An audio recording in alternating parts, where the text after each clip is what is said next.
തീർച്ചയായും നേരത്തെ വിനിഷ സൂചിപ്പിച്ചതുപോലെ ഇടുക്കി ജില്ലാ സമ്മേളനത്തിന്റെ കൊടിമര ദീപശിഖ പതാക ജാഥകളൊക്കെ സംഗമിച്ചിട്ടുണ്ട്. അതിന്റെ വിവരങ്ങളുമായി ഞങ്ങളുടെ പ്രതിനിധി ജോസിലുണ്ട്. ജോസിൽ ഗുഡ് ഈവനിങ്. ജോസിൽ ഇപ്പോൾ എവിടെയാണ് ഈ ദീപശിഖ കൊടിമര കപ്പി കയർ ജാഥയൊക്കെ സംഗമിച്ചത്? സമ്മേളനത്തിന് പ്രൗഢഗംഭീരമായ തുടക്കം ആകുന്നു ഇടുക്കി ജില്ലാ സമ്മേളനത്തിന്. CPIM എന്തൊക്കെയാണ് അവിടെ നിന്നുള്ള വിവരം?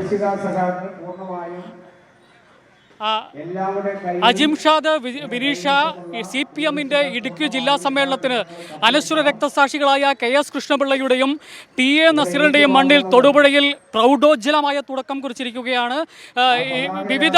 ഇടുക്കി ജില്ലയുടെ വിവിധ രക്തസാക്ഷികളുടെ സ്മൃതികുടീരത്തിൽ നിന്നും ആരംഭിച്ച പതാക, കൊടിമര, കപ്പി കയർ, ദീപശിഖ ജാഥകൾ ഇപ്പോൾ തൊടുപുഴ മങ്ങാട്ടുകവലയിൽ കേന്ദ്രീകരിച്ചിട്ട് പൊതുസമ്മേളനം നടക്കുന്ന കോടിയേരി ബാലകൃഷ്ണൻ സ്റ്റേഡിയത്തിലേക്ക് ഇപ്പോൾ എത്തിച്ചേർന്നിരിക്കുകയാണ്.